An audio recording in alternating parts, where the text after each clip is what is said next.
Hello and welcome back to the channel and to a nice little subject that I like to call Project Puma. Now, those of you who watched my previous video will know that one night after a couple of glasses of wine I accidentally bid on a car on eBay and won it. That was 3 weeks ago now, and it was at the start of the summer holiday, so I've had a bit of time off with the children, so I haven't actually had a chance to see the car yet. It was 300 miles away from where I live, so I got a driver to go and collect the car, and it's been in his compound ever since. It got dropped off to my workplace today. It's the first time I've seen the car, but I haven't actually had a proper look at it yet, so we are going to look at it together for the first time. And there it is. Oh my word. Oh, what have I done? Wow. Look at that. My little 1.7 Puma. Oh, isn't it lovely? Right, let's have a proper look at it, shall we? So this is what I bought pretty much blind off of eBay for £621. £621 for a car, and it only comes with one key, whatever next. But there is the key. Now, first inspections, from memory, this side of the car was the better side from looking at the pictures before. And if I remember rightly from the pictures, this alloy looked like it was pretty chewed, but it must have just been dirt, because that is actually not a chewed alloy, that's just dirt there. So that wheel is in better condition than I was expecting. And down this side of the car, it doesn't actually look too bad. From a distance anyway. Rear wheel looks absolutely fine. Not too bad. And Pumas were renowned for rusting up on the wheel arches here. Now, considering this one is 24 years old and it's done 115,000 miles, again, that is not too bad for a Puma, for rotting wheel arches. I forget how small these cars are actually, these older cars. So used to driving around in modern stuff that's big and chunky. And the front of the car, as you can see, is a bit chippy at the front. Yeah, a few little marks on the bonnet. But what do you think to these graphics? I think I'll be taking those off, to be fair. I think I might return it back to as standard as I can get it. Now, this side of the car was the one that looked a bit more ropey on the pictures that I saw. So this wing in particular, nice big dent there. I'm sure we can get that sorted. A few little pin dents along the wing. This wheel, the centre cap needs a good paint. But again, I can't see any curb marks on the wheel at all. Then going up the side, a few ripples in this rear wing here, round about there. But this is the worst arch. So a lot of bubbling up on the wheel arch there, and a little bit down here. But again, that wheel, that's actually the worst wheel on the car. A little bit of curb mark on there. Now, the seller did say that he'd had new tyres fitted very, very recently, and all the tyres actually look pretty decent. So not too bad. Yeah, or chunky shred left on those. And if you remember from a previous video as well, he also said that the car has had new front shock absorbers, springs and top mounts, I think he said. So, first look at the car. Is it as bad as I feared? Well, to be fair, on the outside it's actually pretty much as I expected, but the wheels, the alloys, are actually in much better condition than I thought they would be. Now, the seller did say that it could probably do with new seals fairly soon. So let's see if we can get under the car and have a look. Oh, look at all the brown stuff. Looks like it's had a repair there before. If I get time before I go home, I might put this up on a ramp and see if I can get some footage of what it's actually like properly underneath. Oh dear, look at that. Oh no. Lots of brown stuff and a few holes by the look of it. Could definitely do with a sill on that side by the looks of it. Let's check out the other one. Hopefully the other side won't be so bad, because it's not the side of the car that gets splashed through puddles quite so much. being a right-hand drive car. Right. Oh, more brown stuff. Oh, that's not too bad. Yeah, I've seen worse.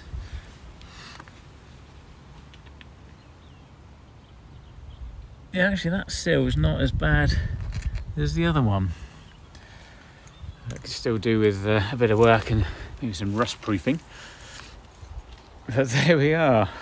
So first impressions is kind of as I expected it. So nothing has leapt out of me yet. You know, those headlights could do with a damn good clean and polish. But yeah, not too bad. Let's actually pull the car forward a little bit, see if it actually moves. Let's see the rear end of the car. It's been an awful long time since I've used one of these Ford keys. So how does this work? Oh, it's got central locking. Have I locked it or opened it? Oh, here we go. Oh, is that unlocked? Ah, there we go. The central locking does work. Alright, so interior. What am I going to find? And again, the picture of the car when it was up for sale, I knew about the patch on the seat there. I've actually been trying to source a new seat for the Puma, having seen the pictures before. So if anyone out there does know of anyone getting rid of Puma driver's seat or interior, I might be quite interested in that. So, doesn't look too bad for a car with 115,000 miles of wear on the seat. Oh, let's see if we can get in. Oh, blimey. And that was the other fault that the seller did say the car had as well. I think you can see there the temperature gauge is stuck on high. So I don't actually know what temperature the engine is. I hope the fuel gauge isn't stuck as well. That could be an issue. So hopefully it's got some fuel in the car. I think he did say he put 40 quid in it when it came down. Oh, someone's reset the trip for me as well. Look at all those zeros. But yeah, car's done 115,852, so it's been round the clock once. But look at this alloy original gear knob for the Puma. Ooh, a lot of sun reflecting on it there. Nice little Puma plaque. Now the seller said he had the original radio for the car, but that isn't the original. Some Sony effort. I've also seen pictures of Pumas with switches down here. An aircon switch. So aircon probably wasn't standard on the Puma, and this one hasn't got it. I was going to pull it forward. Let's see if it actually starts, shall we? Right, what are we going to get? Oh. Hey. That sounds pretty nice, actually. Let's see if it actually moves. Got that handbrake's high. Pretty decent bite point as well. Right, stop it there. And as I've just moved the car, I've just noticed down here. Yeah. A few bits of trims missing there.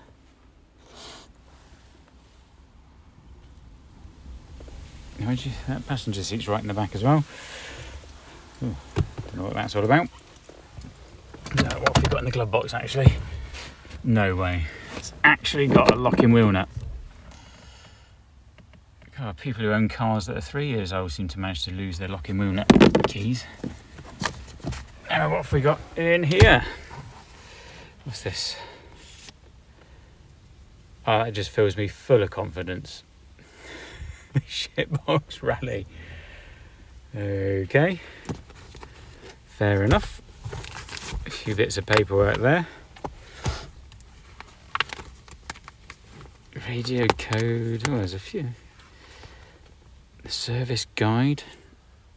6,000 and 10,000 mile intervals. That's quite short, isn't it? Right, caring for your Ford. Just a service book.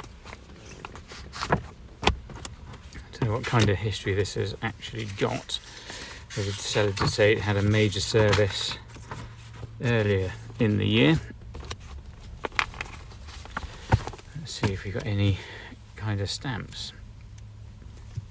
Oh, hello. There's full 2 pages there. What's this date back to? So 99, 2001, 2, 3, 4, and then 6. Another one in 6, 7, 8, 9, 10, 11, 12, 13. And that's where the stamps stop. So yes, at 13, 14 years old, it's usually when people start to scrimp and skip servicing. That could be interesting. Do these have cam belts? Pretty sure they have cam belts. Oh, in April this year, it had a full four-wheel alignment, which kind of makes sense if it's had new springs and dampers and whatnot. Probably makes sense to get all the wheels aligned. Actually, the tread pattern on the new tyres that are fitted is still very even, thinking about it. But yeah, that's hilarious. Lovely. Right, let's have a look at the back end of the car, see if there's anything interesting in the boot. So, nice big wiper. I might need the key to... Oh, no, hang on. There we go. Oh, it has got a luggage cover. There's some screws to hold it in by the looks of it. So, the luggage cover. Oh, look. The original head unit. So, it was true to his word. A cassette tape. Well, if I want to return this back to standard as possible, that will be going back in, although I don't think I've got any cassettes left. And mats and whatnot. That's in the bag. Aha! These could be the bits of trim that I'm missing around about the handbrake lever. Yeah. Towing eye. A pen, found a pen. Oh, good news so far. I thought older cars usually started to rot out in the boot. Certainly some of the old Fords I've seen. So that's looking very good. Shut that one. Right, so back end of the car don't look too bad. Scrape at the back there. Classic Puma rear tail lights. Let's see if we can have a look under here. Actually, that back box looks quite new. Not bad. Oh, I can just see the exhaust running to the back as well, and the centre section looks fairly new as well. There's a spare wheel is new. Uh-oh, what do we have up here? More brown stuff. Oh, is that the subframe? Oh dear. Oh, that's the underside of the boot, isn't it? So the top side looks good, but the underside, yeah, bit of rot creeping in there. Yeah. Wow. Let's just go in the passenger side. Oh, passenger door opens. Oh, not this. Oh, wonderful. Oh, that will need replacing. Can't adjust the mirror. Well, it moves by hand, so that's all right. Yeah, it's got electric windows as well. What's the betting they don't work? It's obviously had a few bits going on in behind there. Carpet's a bit loose. Passenger seat doesn't actually look too bad condition wise. How do you move these forward? Oh. That could be fun. Looks like the mechanism for the passenger seat doesn't work. Oh, that'd be fun when you're driving, isn't it? You brake and it shoots forward and then shoots back when you accelerate. Might have to get something to wedge that. Anyway, I don't know if the seat... Ah, there we go. It does work. Let's pop that up there. So rear seats. Again, looking at the pictures I saw of the car after I won it, it's pretty true to the pictures I saw. What you do with a wet vac and a shampoo. All the trims and everything in the back seem to be fitted properly. Bit of grubby roofline in there. Give that a good clean. Oh, look at those visors. Ooh, lovely. Yeah. So, kind of as I was expecting for a £600 blind purchase. Yeah, that seat's going to wind me up.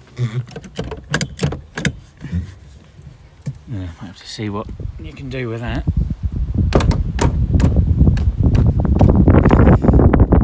No, that doesn't seem to work.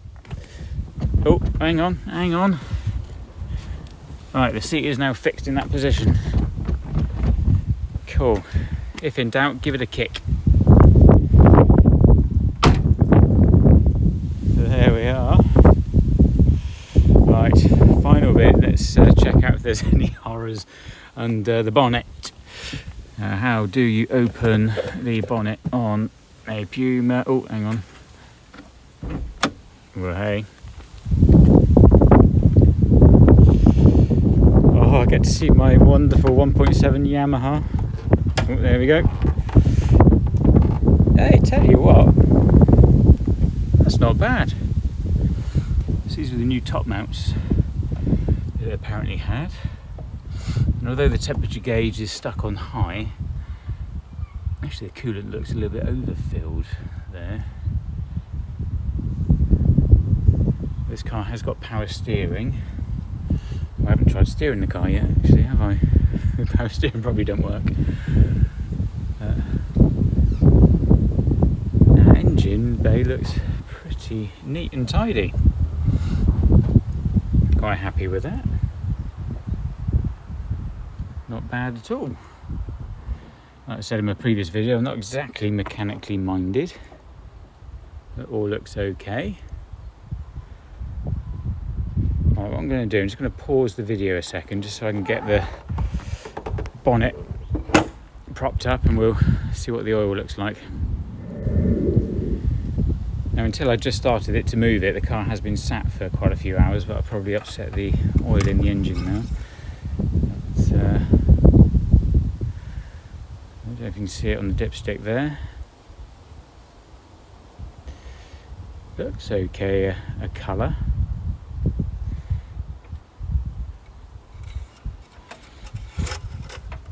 And let's have a look under here.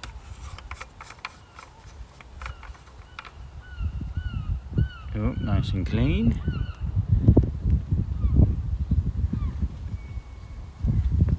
Yeah, it doesn't look like there's anything nasty under there. There's just all the normal sort of grease and whatnot. Actually, as the car's been sat in this space for a few hours, can't see anything on the floor, so it doesn't look like there's anything leaking out of it. So yeah, I don't think that's too bad. Okay, so this is just a couple of minutes after I got the bonnet up and pulled the dipstick out. Now when I pulled the stick out, there wasn't a massive amount of oil on the dipstick, so I've just been putting it in, out, and can't actually detect much oil on the dipstick at all. So the plan was to actually drive this car home tonight and see what it was like to drive and everything, but I might have to wait. I might have to get some oil in the car by the looks of it, but on Monday I'll get one of my technicians just to have a quick look at the oil and see if we can figure out why it's got nothing in there. Apparently it drove the 300 miles back to Devon absolutely fine, didn't miss a beat, so that's encouraging from that point of view. Just a little bit concerned that I can't get much oil on the dipstick. So that will be it for this video, and then the next video will be hopefully me driving the car home and experiencing the car for the first time. So I'm just going to reverse it back into the space I've just pulled it out from. Hopefully my bosses won't mind this car hanging around for a couple of days.